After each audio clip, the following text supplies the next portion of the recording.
Selamat siang Pak, nama saya Immanuel Lewang. Saya dari kelas 11 IPA 3 akan mempresentasikan hasil kerja saya. Yang pertama yaitu konduksi. Konduksi adalah perpindahan panas melalui zat padat yang tidak ikut mengalami perpindahan. Artinya, perpindahan kalor pada suatu zat tersebut disertai dengan perpindahan partikel-partikelnya. Contoh yang pertama, benda yang terbuat dari logam akan terasa hangat atau panas jika ujung benda dipanaskan. Misalnya ketika memegang kembang api yang sedang dibakar. Yang kedua, knalpot motor menjadi panas saat mesin dihidupkan. Yang ketiga, tutup panci menjadi panas saat dipakai untuk menutup rebusan air.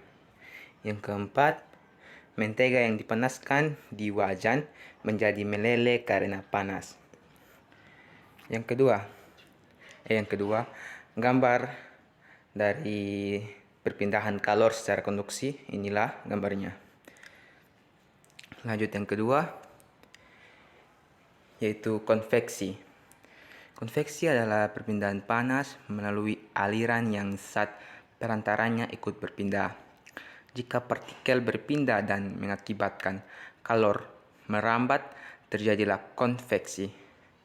Konveksi terjadi pada zat cair dan gas, atau udara atau angin.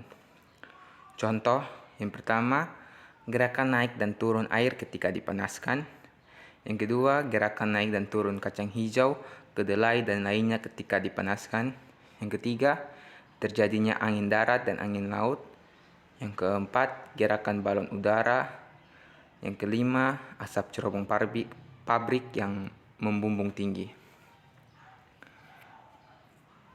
Inilah contoh gambar dari perpindahan kalor secara konveksi. Yang ketiga, radiasi. Perpindahan kalor tanpa zat perantara merupakan radiasi.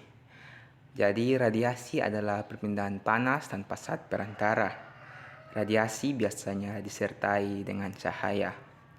Contoh radiasi, yang pertama, panas matahari sampai ke bumi walau melalui ruang hampa.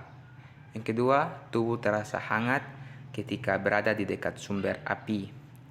Yang ketiga, menetaskan telur unggas dengan lampu.